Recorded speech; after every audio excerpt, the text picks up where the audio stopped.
que a gente está chegando num ponto de inflexão bem perigoso agora.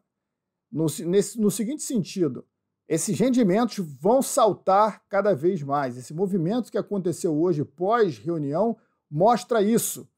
E isso, né, o perigo disso é começar a afetar o mercado de ações. É a gente começar a ver uma maior correção dos índices de bolsa, afetar o valor das empresas, afetar a negociação dos bancos nos Estados Unidos e com uma economia de empresas, o Estado, empresas, pessoas extremamente endividadas, isso pode trazer uma crise financeira e pode impactar na política monetária do Fed. Por isso que a gente pode realmente estar vendo o pico aí da alta de juros do juros americano, né? Eu não acredito que os juros vai subir mais do que está nesse momento. Se tiver mais uma alta, é uma alta apenas pontual para dar um recado. O Fed vai ver se vai conseguir subir mais 25 pontos, mas não vai passar mais daí. A partir desse momento, realmente, os indicadores financeiros vão começar a piorar bastante. As empresas com problemas de endividamento vão contratar menos pessoas, isso vai aumentar o desemprego, vai trazer a inflação para cima, né? Porque a inflação continua subindo. Ela fez um recuo aí neste ano, mas é um recuo mais de projeção do mercado em cima da política do Fed do que expõe a realidade. Porque a realidade é que a inflação deve continuar subindo e a gente está vendo isso nos indicadores aí de commodities, como o petróleo, que eu sempre venho comentando aqui, né?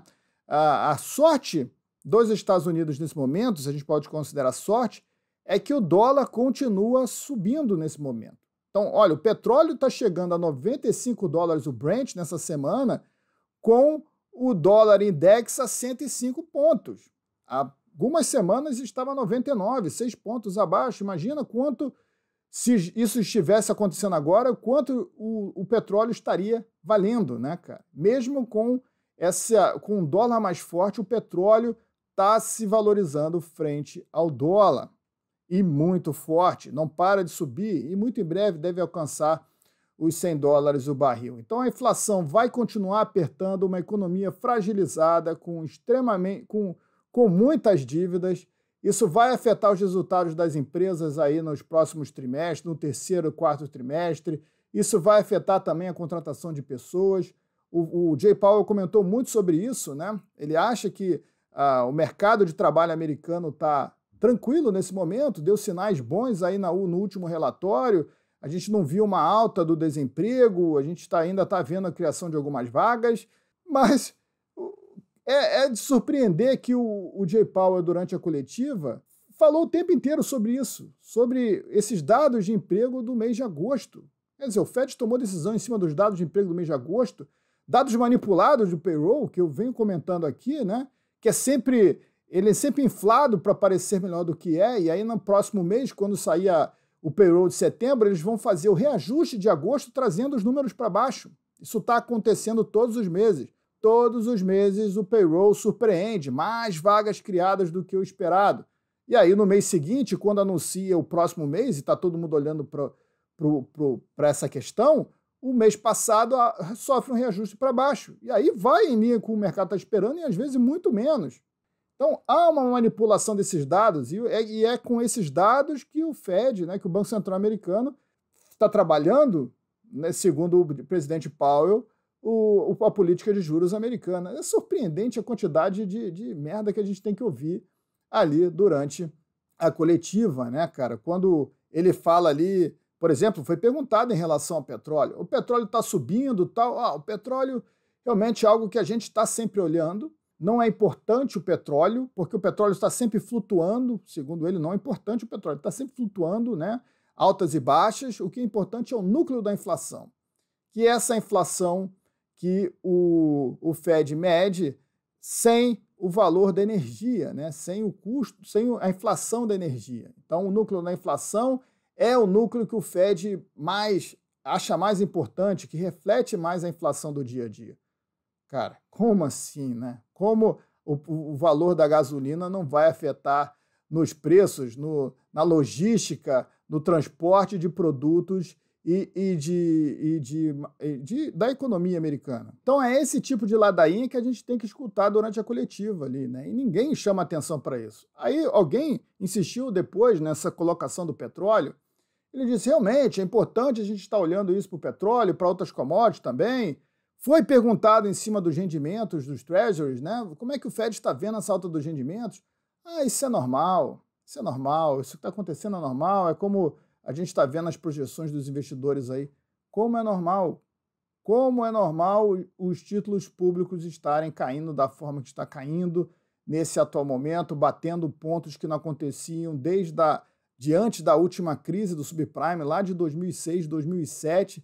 Isso traz uma sinalização que o mercado não está confiando na política do Fed. E que o Fed manda sinais realmente muito difíceis no mercado ler. Na verdade, o Fed, como eu falo para você aqui, não tem controle nenhum do que está acontecendo, né?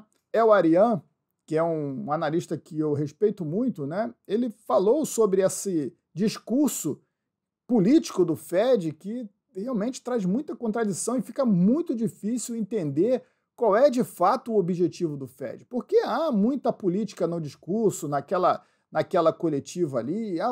O Fed não fala sobre a greve que está acontecendo nas fábricas de automóveis lá nos Estados Unidos nesse momento. O Fed não tem o que falar disso. O Fed não fala sobre gastos do governo. Como assim, cara? Essa é a função do Banco Central. Se o Banco Central está preocupado e está comprometido em lutar contra a inflação, como ele mesmo está falando, isso tende a ser uma preocupação, sim, para o Fed. O Fed tem que ter uma opinião. Tem que ter uma opinião em cima dos gastos do governo, tem que orientar o governo a fazer um controle da política fiscal, a não emitir novos gastos, né? Senão atrapalha a luta contra a inflação. Não, o Fed não tem opinião, é uma coisa muito política. E nesse sentido, eu comecei falando aqui que a reunião monetária aqui do Brasil está atrasada em relação a não ter uma coletiva. Nesse sentido, ela está muito mais adiantada, porque a gente sente muito mais realidade na divulgação do Banco do Brasil, do Banco Central aqui no Brasil, do que nos Estados Unidos. Quando você lê ali, você lê realmente a intenção. Há um planejamento ali, né? Pelo menos há uma tentativa disso. Vou falar mais do Brasil mais à frente, mas há uma direção ali. A gente consegue fazer uma projeção, fica mais fácil do mercado fazer uma leitura em cima do que o Banco Central está querendo colocar aqui. Lá fora, não. Lá fora fica, como o próprio Jay Powell diz, reunião após reunião. Vamos ver como está o momento, né? E é por isso que o Fed e bancos centrais não conseguem controlar a inflação. Bancos centrais que têm essa função, na verdade, não conseguem fazer isso através de um planejamento central. Se isso realmente desse certo, a gente não teria visto várias crises que vimos aí na história da humanidade desde que os bancos centrais foram criados. Grandes crises que os bancos centrais passaram muito longe de perceber que estavam acontecendo. A crise do .com, a bolha do subprime também, né? Que ninguém viu. 87 também ninguém viu. Várias crises, 29, a quebra da Bolsa Americana, os bancos centrais já existiam naquele momento. E ninguém viu essa crise chegando. E a crise está chegando agora e o Banco Central americano não está vendo, continua passando o discurso político de que a economia está indo bem, de que a inflação está, de certa forma, controlada, né? Tenta passar essa impressão de segurança, mas está muito longe disso.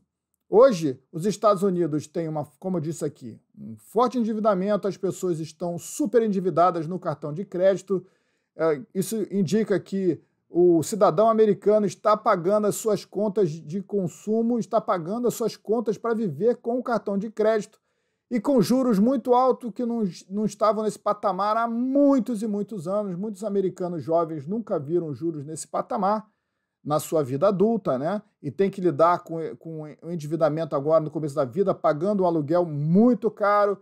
Há realmente uma inflação muito forte nos Estados Unidos e isso ele é deixado de lado aí nesses dados de IPCA, né? É realmente tudo manipulado, cara.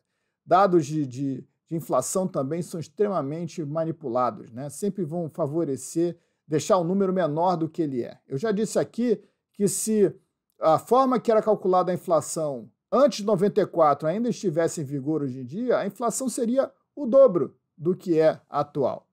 O dobro do que é atual. Se hoje ela está 4%, ela na verdade está 8%. Então, o cidadão no seu dia a dia está sentindo a pressão da inflação. O cara não consegue pagar as suas contas só com o trabalho, ele tem que arrumar um segundo trabalho de meio período, até mesmo um terceiro trabalho para pagar as suas contas, e quando não consegue tem que usar o cartão de crédito. Isso tudo aparece como um novo emprego criado, aparece na coletiva, e o Jay Powell fala, não, cara, eu entendo que tem uma grande dívida no cartão de crédito, mas imagina que a nossa prioridade é combater a inflação. E tem muita gente que não consegue pagar suas contas básicas com o seu salário. Então, por isso que a gente tem que controlar a inflação. Claro, e é por isso que o Banco Central não pode ficar imprimindo moeda sempre que tem uma crise, porque o Banco Central é o principal responsável pela inflação, o Banco Central e o governo federal, com seus gastos de trilhões, né, que vai tirando o poder da moeda e deixando a população mais pobre. É por isso que hoje, né, depois de todos esses gastos nos últimos anos, depois de toda essa impressão de moeda, as pessoas estão pagando suas contas com cartão de crédito. E aí você tem que ouvir que existe uma economia forte, Bidenomics, está dando muito certo, os investimentos que o Biden está fazendo, mandando novamente... E aí, curtiu o vídeo? Quer ter mais conteúdos como esse? Vem para a comunidade Liga Lion. Na Liga Lion você vai achar esse conteúdo completo, em tempo real, enquanto eles acontecem. Então você, investidor, vai ter ainda mais impacto nos seus investimentos, você vai saber como se defender do cenário econômico, você vai entender como fazer a leitura de reunião de bancos centrais, aonde investir, qual setor vai se beneficiar desse cenário inflacionário, qual não vai. Vem para a Liga Lion, você ainda recebe diversos episódios e também e-books gratuitos na área de membros da comunidade. Venha ser um leão do mercado financeiro, Liga Lion, o link você encontra na descrição desse vídeo. Um grande abraço!